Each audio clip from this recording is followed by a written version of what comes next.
So yun, welcome back mga kalapatids. Ito yung update natin sa mga warriors natin ngayon mga kalapatids. Ayan, kumonte.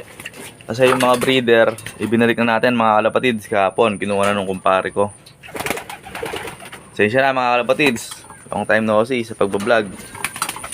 Tapos parang gustong mitlog nung pares neto mga kalapatids. Ayan, parang gustong mitlog. Ililipat natin sa cage. So ayun, si Batman nga pala mga kalapatids, hindi na natin siya sinakay. Pinagpahinga na natin mga kalapatids. So ayun yung weather.